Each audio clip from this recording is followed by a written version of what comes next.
Before you try to detach from people, detach from the version of running back to what breaks you. Because the truth is, most people are not trapped by love. They are trapped by fear. Fear of being alone. Fear of being forgotten. Fear that if they finally let go, they will have nothing left to hold. But listen carefully. The thing draining you is not powerful because it owns you. It is powerful because every day you keep feeding it your attention. Today, you will learn how to stop feeding what is starving your peace. The thing that is draining you is not always stronger than you. Sometimes it only looks strong because you keep feeding it with your attention. You wake up and give it your first thought. You walk through the day and give it your energy. You lie down at night and give it the silence of your mind. And then you wonder why you feel tired before the battle even begins. Listen carefully. Not everything that enters your life deserves a chair inside your heart. Not every voice deserves your answer. Not every memory deserves another meeting. Not every person who knocks on the door of your peace should be allowed to come in and rearrange the room.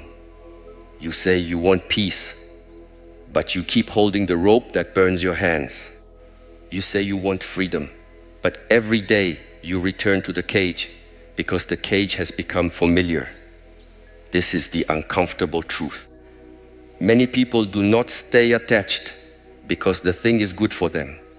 They stay attached because they are afraid of who they will become without it. A toxic friendship can become an identity. A painful memory can become a story you keep telling because you do not know how to live without being the wounded one. A draining habit can become a false comfort because it gives you something to blame. But the moment you stop blaming, you must start changing. That is why detachment is difficult. It removes your excuses. To detach does not mean to become cold. It means to become clear. Coldness says, I do not care about anything. Clarity says, I know what deserves my life. Coldness is a wall built from pain. Clarity is a gate guarded by wisdom. Do not confuse the two. The person who is truly detached is not empty. He is full, but he no longer spills himself into every hand that reaches for him.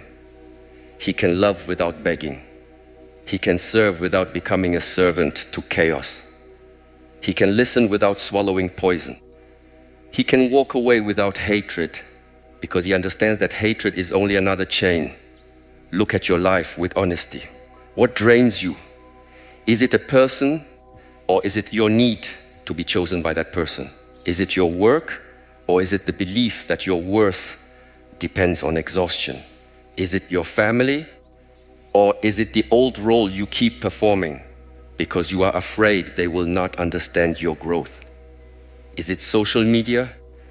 Or is it the hunger to compare your behind the scenes with someone else's performance? If you do not name the drain correctly, you will fight the wrong enemy.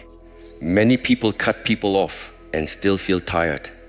Many people leave places and carry the same anxiety into a new room. Many people change the outside and keep worshipping the same inner fear. Detachment begins with precision. A man once carried a heavy bowl of water up a mountain. The bowl was not tied to him. Nobody forced him to carry it. But with each step he complained, "My arms hurt, my back hurts, this water is too heavy." A teacher said, "Then put it down." The man answered, "I cannot. I have carried it too far." This is how the mind becomes foolish. It thinks suffering becomes valuable because it has lasted a long time. But pain does not become wisdom just because you kept it for years. A burden does not become sacred because you refuse to release it. Sometimes the bravest thing you can say is, "I carried this long enough. You must understand this clearly. Attachment is not love. Attachment is fear wearing the mask of love. Love gives space. Attachment demands proof. Love is calm. Attachment is restless. Love wants the other person to grow. Attachment wants the other person to behave in a way that keeps your insecurity asleep. When you are attached, you do not see people as they are. You see them as medicine for your emptiness. Then every delay feels like rejection. Every silence feels like punishment. Every change feels like abandonment. You become a prisoner waiting for another person to unlock your breathing. Detach from needing people to understand you before you move forward. This is one of the biggest traps. You keep explaining your pain to people who benefit from misunderstanding it. You keep presenting evidence to people who already decided the verdict. You keep hoping that if you choose the perfect words, they will finally say, "I see you." But some people do not want clarity. They want control. Some people do not want truth. They want access. Some people do not misunderstand you because your words are weak. They misunderstand you because your growth threatens the version of you they knew how to use. Stop begging for permission to become peaceful. Your life cannot wait until everyone agrees with your boundaries. The person drowning does not ask the river for approval before swimming to shore. He swims. If people call you selfish because you stopped abandoning yourself, let them speak. Their discomfort is not your commandment. Your boundary is not an attack. It is a door. Those who respect you will knock. Those who only wanted control will call the door a wall. The first practice of detachment is to stop reacting immediately. The draining thing feeds on your instant response. A message appears and your nervous system jumps. A criticism comes and your mouth opens before your wisdom wakes up. Someone posts something and your mind begins building stories. This is not life. This is slavery to stimulus. Create a gap, breathe before answering, walk before deciding, sleep before confronting, silence before explaining. In that gap, you meet yourself again. Without the gap, you are just a puppet moving when someone pulls the string. You do not need to win every conversation. You do not need to correct every lie. You do not need to attend every argument you are invited to. Many battles are designed only to remove you from your center. A foolish person throws dirt and hopes you become dirty, trying to throw it back. But the mountain does not argue with the dust. It remains. Practice remaining. When someone tries to pull you into emotional noise, ask yourself, what will this cost my spirit? If the answer is peace, clarity, sleep, dignity, or focus, the price is too high. Detachment also requires mourning. Do not pretend that letting go does not hurt. Of course it hurts. You invested hope. You built an image. You imagined a future. You gave time, energy, loyalty, and pieces of your heart. When you release something that once mattered, the body feels it. But pain is not proof that you made the wrong choice. Pain is often the sound of the chain leaving the skin. The mind will say, go back, it was not that bad.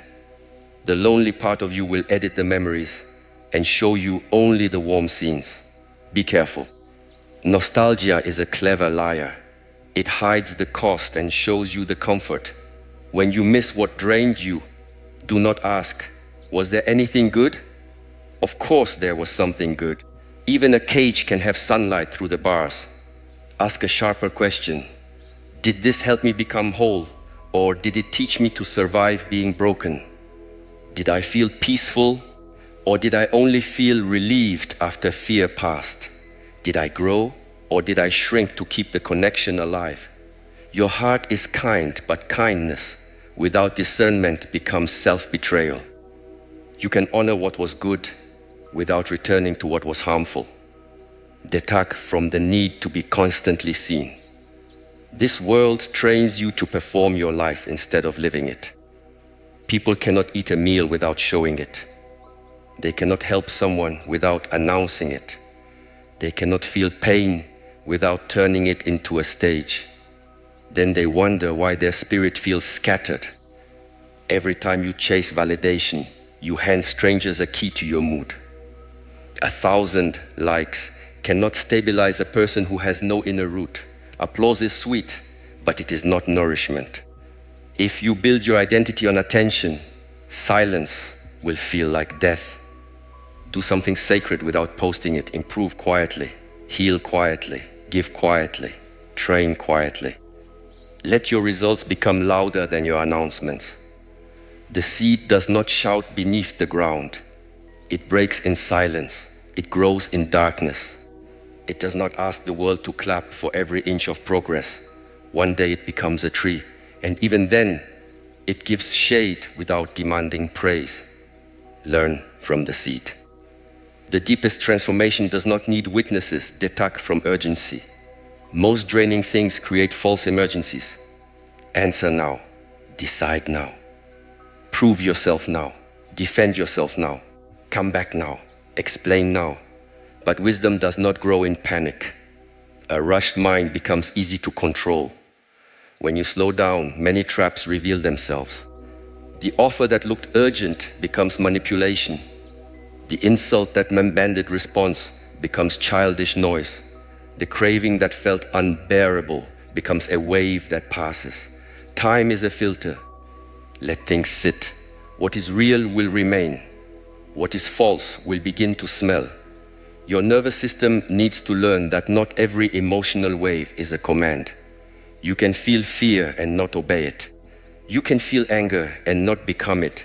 You can feel loneliness and not invite the wrong person back. You can feel desire and not destroy your discipline. This is maturity, not the absence of emotion, but the refusal to let emotion become the master. Sit with the feeling, name it, breathe through it, watch it change. Feelings are visitors. Do not make every visitor the owner of the house. Detach from your old identity. Many people say they want a new life, but they keep practicing the old self. They say, I am just an overthinker. I am always unlucky. I cannot say no. I love too much. I get attached easily. Be careful with the words after I am. You are writing instructions for your own prison. The mind repeats what you declare. You are not an overthinker by nature. You are a person who practiced fear until it became familiar. You are not weak at boundaries. You are a person who learned that love required self-abandonment. What was learned can be unlearned. What was practiced can be replaced. Begin with small acts of self-command. Do not check the phone for 10 minutes after waking. Do not answer a disrespectful message while your heart is hot. Do not say yes when your body is already saying no. Do not reopen the same conversation in your mind for the 50th time. These small victories look invisible, but they are not small. Every time you keep a promise to yourself, you recover a piece of your authority. Every time you choose discipline over impulse, you teach the mind who leads. The mind will resist. It will say, just one more look, one more message, one more explanation, one more chance, one more memory, one more complaint. This is how attachment negotiates. It does not ask for your whole life at once. It asks for a small opening, then widens it. You must become watchful, not tense. Watchful, like a guard at the temple gate. Calm eyes, firm posture, no hatred. But not every traveler enters. There are people who drain you, not because they are evil, but because they are unconscious. They live in storms and call the storm normal. They speak without reflection. They take without noticing. They complain without changing. They wound and then act surprised by blood. You may have compassion for them, but compassion does not require you to become their shelter. A person can be wounded and still be dangerous to your peace. A person can have a sad story and still be responsible for their behavior. Do not let pity drag you back into patterns that almost destroyed your clarity. Some of you are addicted to potential. This is one of the most painful attachments. You do not love what is in front of you. You love what you imagine it could become. You hold a person, a dream, a job, a friendship and you say, but one day it might be different, maybe. But your life is happening now. Potential is not a place to live. It is a possibility to observe. If the present keeps cutting you while the future keeps promising flowers, open your eyes. Hope without evidence becomes self-harm. Do not keep paying today's peace for tomorrow's fantasy. Detachment is not quitting too early. It is recognizing when effort has become self-erasure. There is a difference between patience and waiting in a burning house. Patience has dignity. It has boundaries. It watches for growth. Waiting in a burning house only teaches you to tolerate smoke. Ask yourself, am I being patient or am I afraid to admit this is hurting me?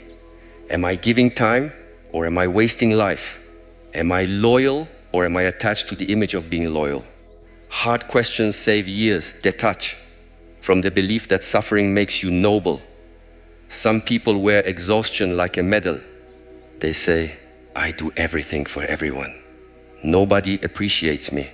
I am always the strong one. But sometimes what you call strength is fear of disappointing people. Sometimes what you call sacrifice is addiction to being needed. Sometimes what you call loyalty is refusal to face emptiness. Real strength is not carrying everyone until you collapse. Real strength is knowing what is yours to carry and what belongs in someone else's hands. If you always rescue people from the consequences of their actions, you train them to remain careless and you train yourself to remain drained. Let people meet the weight of their choices. This is not cruelty. This is respect for their path. You cannot awaken for another person. You cannot digest food for another person. You cannot breathe for another person. So why do you think you can learn their lessons for them? Help when help is clean. Step back when help becomes a chain. Detach from resentment. Many people leave physically but stay mentally connected through anger. They say, I am done. But every day they replay the betrayal. They imagine arguments. They collect proof. They speak about the person to anyone who will listen. This is not freedom. This is attachment through fire. Resentment keeps the person living rent-free in the temple of your mind. Forgiveness does not mean you approve.